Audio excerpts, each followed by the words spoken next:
अब आगे हम लोग देखेंगे disposal of municipal solid waste.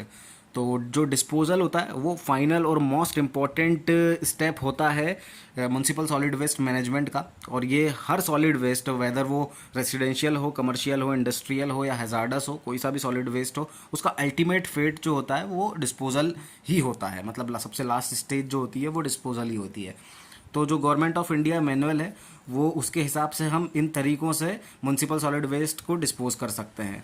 Uncontrolled dumping, या इसको हम नॉन इंजीनियर्ड डिस्पोजल भी बोलते हैं, या दूसरा तरीका हो सकता है सैनिटरी लैंड फिलिंग, या तीसरा तरीका हो सकता है कंपोस्टिंग, चौथा तरीका हो सकता है इंसिनरेशन या पायरोलिसिस, और गैसिफिकेशन हो सकता है पांचवा तरीका, और छठवां तरीका हो सकता है रिफ्यूज डिराइव्ड फ्यूल मतलब RDF। तो एक एक करके अब इनको देखते हैं सभी को। सबसे पहले आता है हमारा अनकंट्रोल्ड और ओपन डंपिंग और नॉन इंजीनियर्ड डिस्पोजल।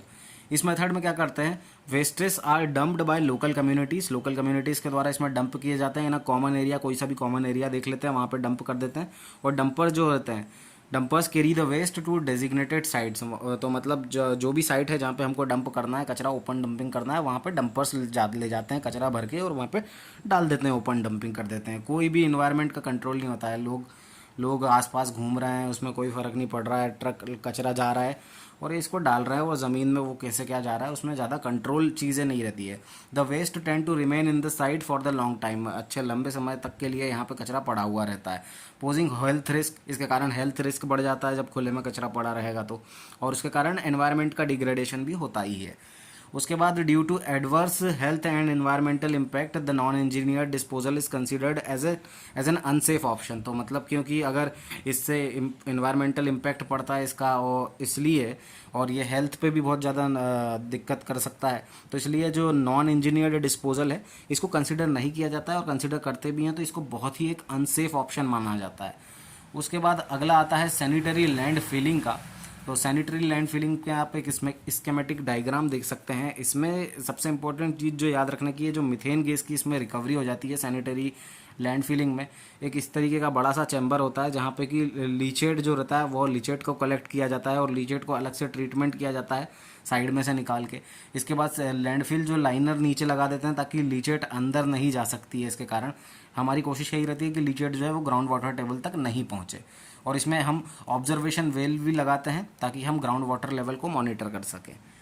तो आई होप ये सैनिटरी लैंडफिल का डायग्राम आपको क्लियर हुआ होगा। आगे चलते हैं। सैनिटरी लैंडफिल के बारे में देखें तो the term landfill generally refers to an engineered deposit. Landfill हम एक इंजीनियर्ड डिपॉजिट, मतलब पहले तो हमने ओपन डंपिंग कर दी थी लेकिन नॉन इंजीनियर्ड थी वो, लेकिन जो इंजीनियर्ड डिपॉजिट मतलब हमको प्रॉपर उसके लंबाई चौड़ाई ये सारी चीज़ें ज्ञात हैं तो उसको हम इंजीनियर डिपॉजिट बोलते हैं। तो वो इंजीनियर डिपॉजिट को हम जनरली लैंडफिल बोलते हैं। वेस्ट की जो भी होती है वो इधर इन पिट्स, या तो हम इसको पिट्स में कर सकते हैं या ट्रेंचेस में कर सकते हैं, या सरफेस के ऊपर डायरेक्टली भी हम डाल सकते हैं, मतलब गड्ढा खोद के या ऐसी लंबी लंबी लाइनें ट्रेंच खोद के या फिर सरफेस के ऊपर डायरेक्ट हम डंपिंग कर सकते हैं इसमें। A sanitary landfill is a landfill where proper mechanism are available to control the environmental risk associated with the disposal of wastage and to make available the land subsequent to disposal for other purposes. मतलब क्या, अगर इसमें sanitary landfill में क्या होता है कि एक प्रॉपर मैकेनिज्म अवेलेबल रहता है ताकि हम एनवायरमेंट के जो रिस्क हैं उनको कंट्रोल कर सकें, और जो भी डिस्पोजल कर रहे हैं हम वेस्ट का उसको हम कंट्रोल कर सकें, और साथ ही साथ जो भी हमारा डिस्पोजल है और और जो हमारी ज़मीन है उसका भी हम प्रॉपर उसको यूज़ कर सकें। The purpose of land filling is to bury और alter the chemical composition of the waste such that it doesn't pose any threat to the public और एनवायरनमेंट। अब ये लैंड फिलिंग का पर्पस क्या होता है? लैंड फिलिंग हम इसलिए करते हैं ताकि हम जो भी इस वेस्ट की केमिकल कंपोजिशन होती है, जो भी सॉलिड वेस्ट है हमारा, उसकी जो भी केमिकल कंपोजिशन है, उस केमिकल कंपोजिशन को हम बरी कर दें, या तो ख़त्म कर दें, या फिर उसको अल्टर कर दें, या उसको बदल दें ताकि वो पब्लिक और एनवायरनमेंट को नुकसान ना पहुंचा सके। इसमें आगे आता है landfills are not homogeneous and are made up of cells in which a certain volume of waste is dumped. अब लैंडफिल जो होती है वो होमोजीनियस तो नहीं होती, क्योंकि अलग अलग तरीके का कचरा रहेगा, तो वो होमोजीनियस तो नहीं रहेगा, वो हेट्रोजीनियस रहेगा, मतलब अलग अलग तरीके का कचरा रहेगा उसमें। और ये जो लैंडफिल्स होती है ये सेल्स से, मतलब जाली वाली लगा देते हैं इनके आजू बाजू, तो एक सेल्स की से बनी हुई रहती है जिसके अंदर वेस्ट के वॉल्यूम को हम डंप करते हैं। Compacted and covered the shelter, इसमें हम और इसके बाद जो हम लैंडफिल में क्या करते हैं, इसको कॉम्पैक्ट कर देते हैं अच्छे से और उसको कवर करते हैं। अब इसमें जो कवरिंग होती है वो लोकली अवेलेबल क्ले से हम कर सकते हैं, या सिल्ट से कर सकते हैं, या जियो सिंथेटिक्स से भी कर सकते हैं। तो कवरिंग करने के अलग अलग तरीके हो सकते हैं, क्ले, सिल्ट और जियो सिंथेटिक्स। इसके बाद अब गवर्नमेंट ऑफ इंडिया का मैनुअल क्या कहता है साइट सिलेक्शन के लिए। अब लैंडफिल जो है वो उसकी साइट कैसी होना चाहिए इसको देखते हैं हम। The landfill site should be large enough to last for at least 20 से 25 साल। इतनी बड़ी साइट होना चाहिए ताकि वो 20 से 25 साल हम वहाँ पे डिस्पोजल कर सके। The landfill cells should be properly covered, जो लैंडफिल की सेल्स रहेंगी वो प्रॉपरली कवर होना चाहिए, और जो लीचेट है वो प्रॉपरली हम उसको रिकवर कर सकें। The landfill site should be at least 100 metre away from river, 200 metre away from pond lake, 200 metre away from highways and 200 metre away from habitation and 20 kilometre away from the airports और bases. क्या है इसका मतलब, इसको ध्यान से देखिए। 100 metre जो है रिवर से अलग दूर होना चाहिए लैंडफिल साइट, 200 मीटर पॉन्ड या लेक से दूर होना चाहिए, हाईवे से दूर होना चाहिए और हैबिटेशन से दूर होना चाहिए, और एयरपोर्ट और एयर बेसिस से 20 किलोमीटर दूर होना चाहिए। इसके बाद आगे आता है the landfill site should have a buffer zone और नो डेवलपमेंट अराउंड इट। अगर एक लैंडफिल साइट है वहाँ पे एक एरिया ऐसा, एक जोन ऐसा होना चाहिए जहाँ पे कि कोई डेवलपमेंट ना हो, मतलब ह्यूमन डेवलपमेंट ना हो, वेजिटेशन का डेवलपमेंट ना हो, एक एनवायरनमेंट या इकोसिस्टम का डेवलपमेंट ना हो, ताकि हमारा लैंडफिल जो एरिया है उसके जो हेल्थ हजार्डस चीज़ें हैं वो बाहर उस पर इम्पैक्ट ना कर सके। तो आसपास का एक एरिया बफर जोन की तरह घोषित किया जाना चाहिए। उसके बाद एक गवर्नमेंट ऑफ इंडिया का मैनुअल कहता है कि लैंडफिल साइट जो होना चाहिए वो it should make use of nearby waste processing facilities. जो भी nearby waste processing facilities हैं उनका उपयोग हम प्रॉपरली कर सकते हैं। एग्जाम्पल के तौर पे leached produce should be mixed with sewage can be sent to sewage treatment plant STP. तो जो भी लीचेड हमारी प्रोड्यूस हो रही है उस लीचेट, वो लीचेट क्या हुआ, एक तरीके का सीवेज हो गया, और वो सीवेज को हम सीवेज ट्रीटमेंट प्लांट में भेज सके तो वो आसपास ही हो तो काफ़ी ज़्यादा हमको इसमें मदद मिल जाएगी। इसके बाद अगला आता है गवर्नमेंट ऑफ इंडिया का जो मैनुअल क्राइटेरिया है ऑपरेशन ऑफ लैंडफिल। अब लैंडफिल का ऑपरेशन किस तरीके से किया जाना चाहिए उसके बारे में गवर्नमेंट ऑफ इंडिया का मैनुअल क्या कहता है। Waste should be heavily compact, जो हमारा वेस्ट है उसको अच्छे से हमको कॉम्पैक्ट कर देना चाहिए। The landfill cell shall be covered at the end of each working day. हमको रोज कम से कम 20 सेंटीमीटर थिकनेस की जो सॉइल है उसकी एक लेयर लैंडफिल जैसे हम ला रहे हैं कचरा दिन भर डाल रहे हैं उसमें, उसके बाद शाम को eight the end of the day हमको 20 सेंटीमीटर की जो एक सॉइल की थिकनेस है उसकी मिनिमम थिकनेस 20 सेंटीमीटर होना चाहिए, उसकी सॉइल को उसकी एक लेयर हमको बिछा के उसको दबा देना चाहिए उस कचरे को। It can also be made up of inert debris और कंस्ट्रक्शन मटेरियल। अब अगर सॉइल नहीं मिल रही है हमको 20 सेंटीमीटर की थिकनेस की एक लेयर बनाने के लिए, तो हम इनर्ट डेब्रीज या कंस्ट्रक्शन मटेरियल या कंस्ट्रक्शन और डेमोलिशन जो वेस्ट होता है उसका उपयोग भी हम कर सकते हैं। उसके बाद गवर्नमेंट ऑफ इंडिया का मैनुअल क्राइटेरिया पॉल्यूशन प्रिवेंटेशन के बारे में क्या कहता है। पॉल्यूशन के बारे में ये कहता है the highest level of water table shall be at least 2 metre below the base of landfill liner. तो मतलब वाटर टेबल जो है और लैंडफिल का जो लाइनर है सबसे नीचे वाली जो लेयर है वो उसको लैंडफिल लाइनर बोलते हैं। तो लैंडफिल का लाइनर और वाटर टेबल के बीच की मिनिमम डिस्टेंस कम से कम 2 मीटर होनी चाहिए, ताकि हम पॉल्यूशन को, और जो वाटर पॉल्यूशन जो ये लीचेट अंदर जाएगी ना, तो वो लीचेट वाटर पॉल्यूशन को हम प्रिवेंट कर सके, अंडरग्राउंड वाटर के पॉल्यूशन को हम प्रिवेंट कर सके। Leachate shall not be release into open environment. अब लीचेट को जो है हमको उसको प्रॉपरली रिकवर कर लेना चाहिए, उसको ओपन एनवायरनमेंट में नहीं छोड़ना चाहिए। For landfills receiving waste from hazardous industries such as aerosols, bleaches, polishes, batteries, motor, oil, pesticides, etc. They shall have a barrier made up of HDPE membrane having a permeability coefficient of less than 10 to the power minus 7 centimetre पर second. अब इसका क्या मतलब हुआ, जो landfill है हम receive कर रहे हैं वेस्ट से, जो लैंडफिल में जो वेस्ट रिसीव हो रहा है, अब वो हजार्डस इंडस्ट्रीज से भी आ सकता है, वो एरोसॉल से भी आ सकता है, ब्लीच वगैरह हो सकता है, पॉलिश हो सकता है, बैटरी, मोटर, ये सब जो हजार्डस वेस्ट है इनको हमको एक एक बैरियर बना लेना चाहिए। बैरियर मतलब एक रुकावट बना लेना चाहिए।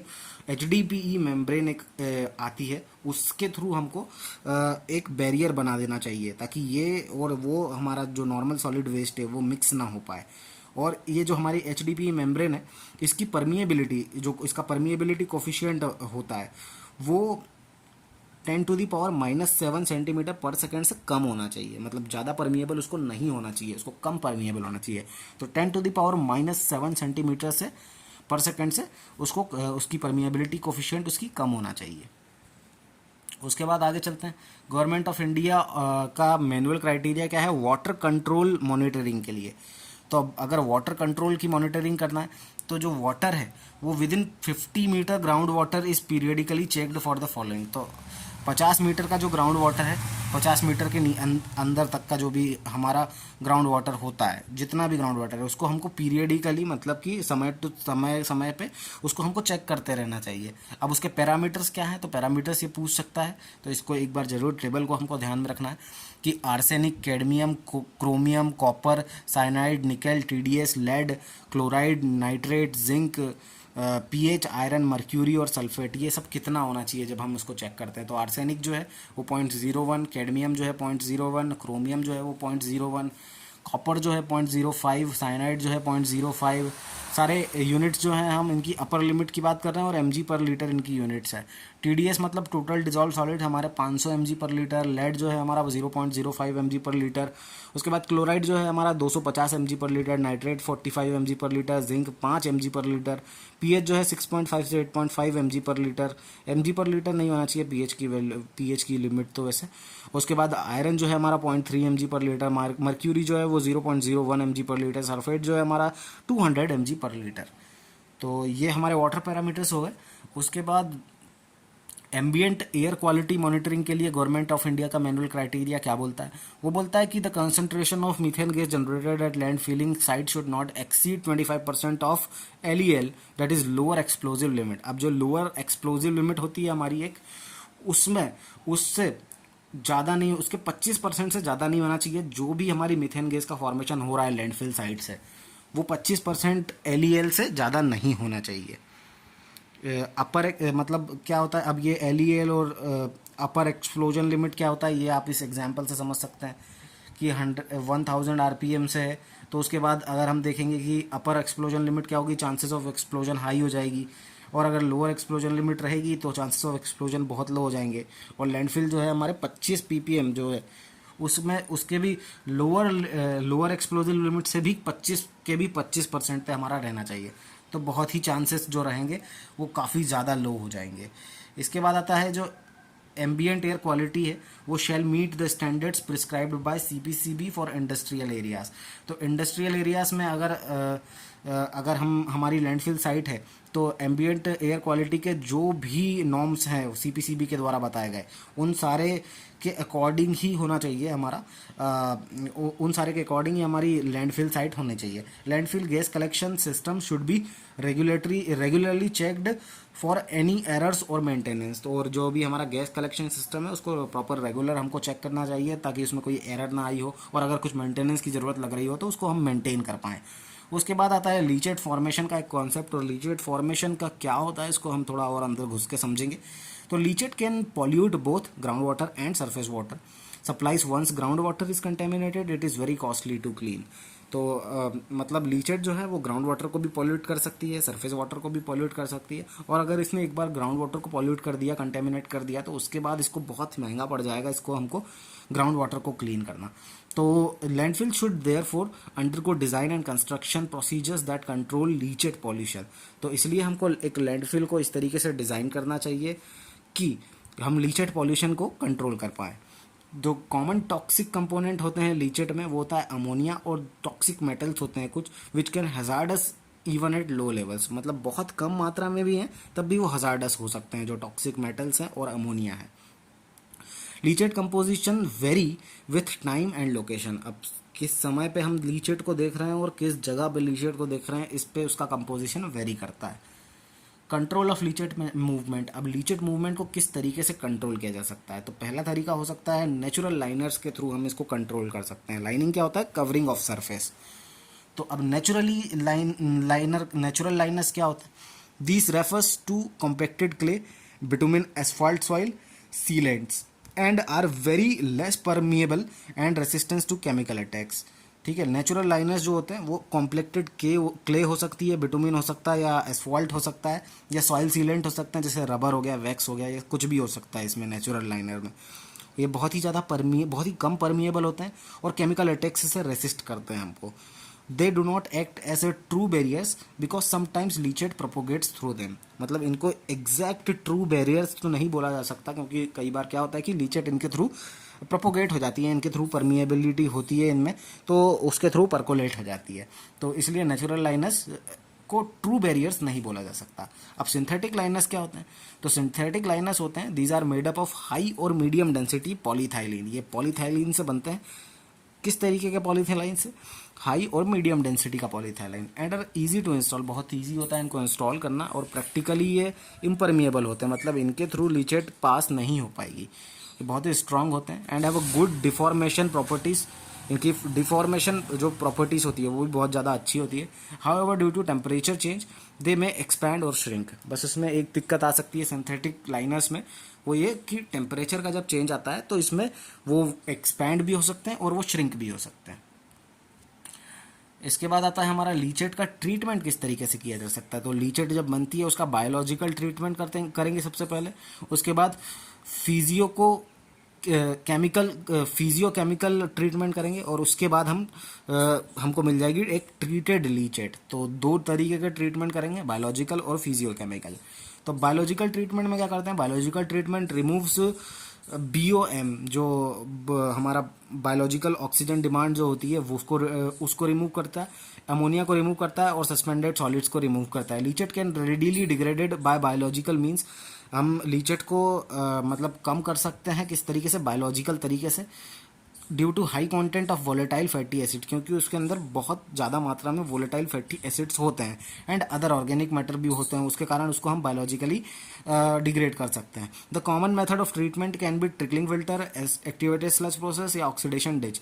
तो हम ट्रिकलिंग फिल्टर के थ्रू लीचेट को ट्रीट कर सकते हैं, एक्टिवेटेड स्लज प्रोसेस के थ्रू लीचेट को ट्रीट कर सकते हैं, ऑक्सीडेशन डिच के जरिए हम लीचेट को ट्रीट कर सकते हैं। After biological treatment effluent still contains a lot of turbidity which is removed by physico chemical treatment. जब हम बायोलॉजिकल ट्रीटमेंट दे देते हैं उसके बाद भी उसमें कई सारी इंप्योरिटीज रहती है जिसको कि हम फिजियो केमिकल ट्रीटमेंट के द्वारा रिमूव करते हैं। It includes use of coagulants. अब फिजियो केमिकल ट्रीटमेंट में क्या करते हैं? हम कोगुलेंट्स का यूज़ करते हैं, फ्लैकुलेशन का यूज़ करते हैं, सब्सिक्वेंट उसके बाद हम सेडिमेंटेशन का यूज़ करते हैं। However disinfection is to be done prior to disposal. तो हम डिस्पोजल करने के पहले ही डिसइंफेक्शन तो हम कर ही देते हैं इसमें। अब लैंडफिल का गैस एमिशन का जो क्राइटेरिया होता है उसके बारे में हम देख सकते हैं कि उसमें से क्या पूछ सकता है।